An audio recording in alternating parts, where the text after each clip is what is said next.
Soft whispers linger in the shadows, and the air grows thick with an unsettling chill. Welcome, brave souls, to a realm where reality and nightmare converge. Tonight, we're going to be embarking on a journey into the eerie depths of the internet where the darkest corners of Reddit house tales that will send shivers down your spine. As the clock ticks towards the witching hour, prepare yourself for a descent into the unknown.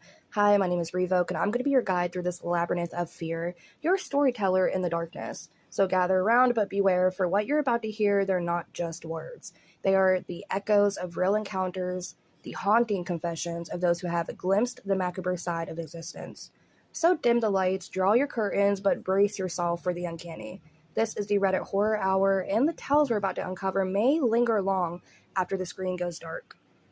The first user we're going to be talking about said, "We found an abandoned structure in the middle of the wilderness. I wish we hadn't." This horror story is going to be posted by the user u/cmcbold. Let's dive right into it. Just outside of the town I live in, there is a massive, densely wooded park that is largely forgotten.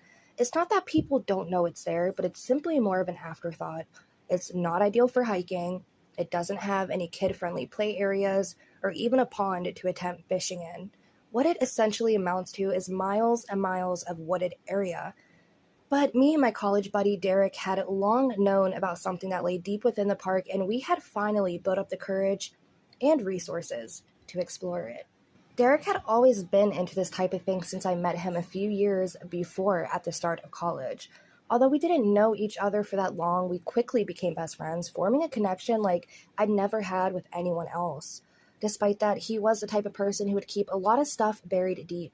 I never blamed him for it, as his usual coping mechanisms tended to be positive, such as going to the gym or writing. But when his sister had passed away a few months prior, I didn't hear from him for a week. One day, he finally returned my phone calls, and he had one thing to say: Henderson Park this summer. We are going to find it. So at the beginning of the summer break, we began our hike. After a couple hours of trekking a route which we had planned and charted out for months, we finally made it to the clearing. It was a couple hundred meters of clear area in the middle of a massive park. And once we made it past the last of the foliage, it didn't take but a second to identify what we had come for. In the middle of this open patch lay a large building, abandoned to time and worn down by nature, but yet it stood beckoning us to enter. The abandoned structure of Henderson Park had been a legend in this town since I could remember. No one knows how it got there or what it used to be. It's simply just a massive building miles deep into the wilderness with no documentation or history. I almost didn't believe it was real, but we had found someone previously who had made a detailed map of the park. We decided if the structure was there, we were going to find it.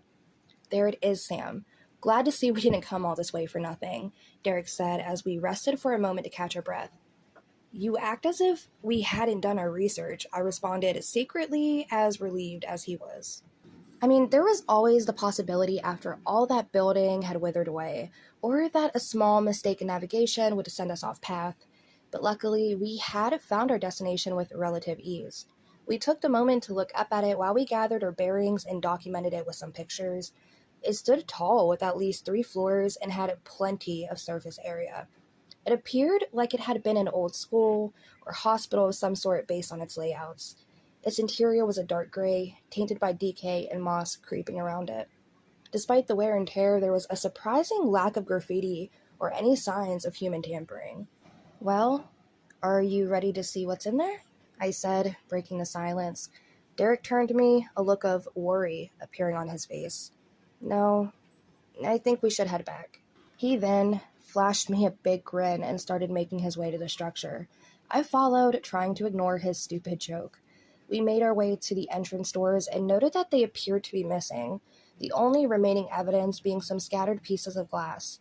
I noted at this point that besides the obvious weathering of time, this building did not seem old at all. In fact, it was as if the building from the modern day had been left to the whims of nature in the century. Before I could ponder this in too much detail, we continued inward, and quickly the darkness began to consume our vision. Derek turned on his flashlight, illuminating the hallway directly in front of us.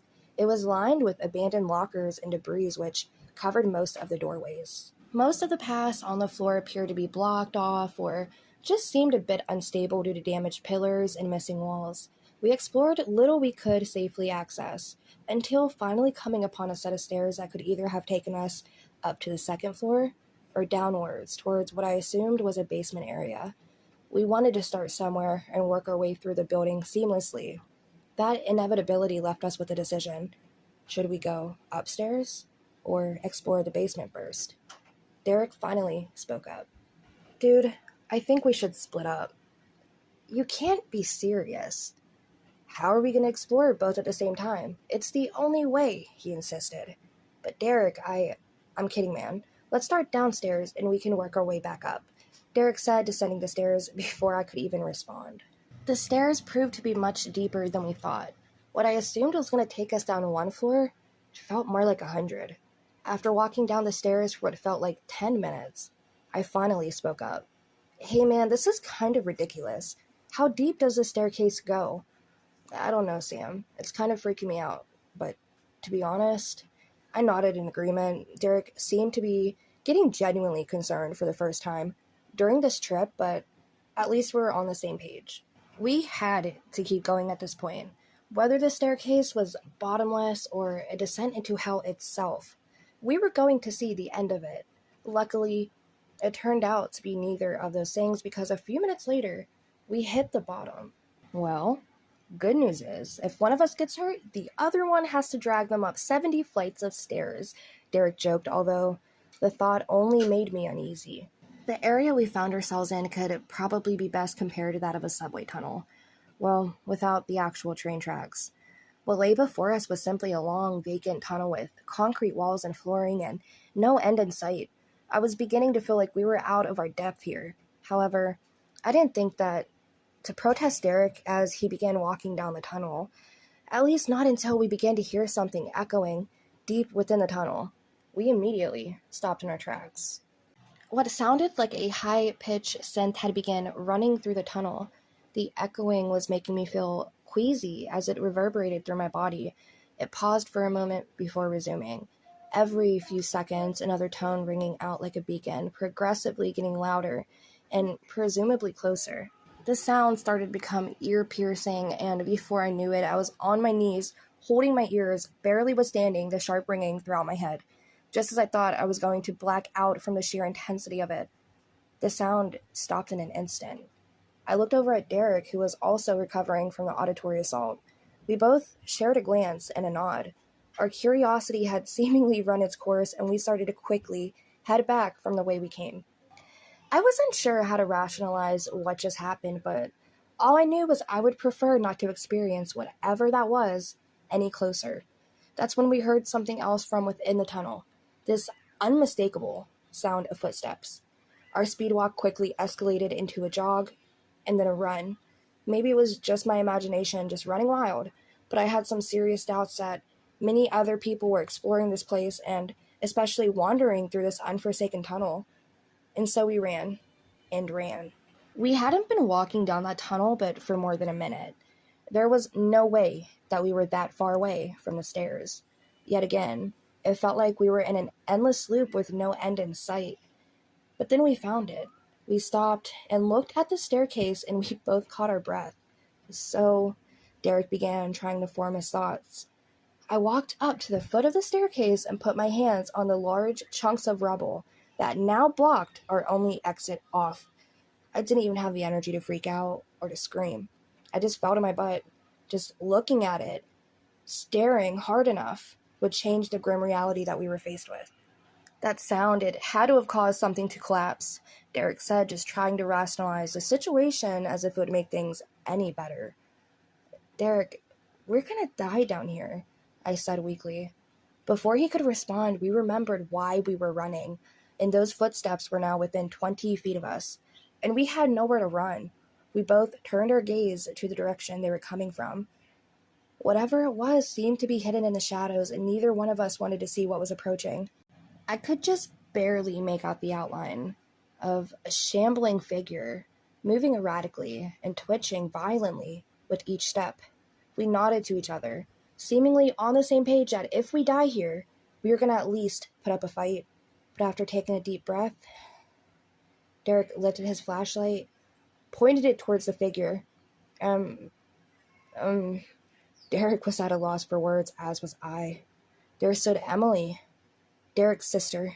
She appeared to be bruised and beaten, covered in scratches, and wearing tattered clothing. But Emily had died earlier that year. This didn't make any sense. Why would she be alive, let alone here? Emily, I thought. Derek struggled to find words as tears began to well up. Emily weakly smiled, clearly having been through hell. But something was wrong. She had stopped moving. She looked like she could barely stand. Her head was lowered as if she couldn't lift it. I tried to look into her eyes. Derek, she said weakly.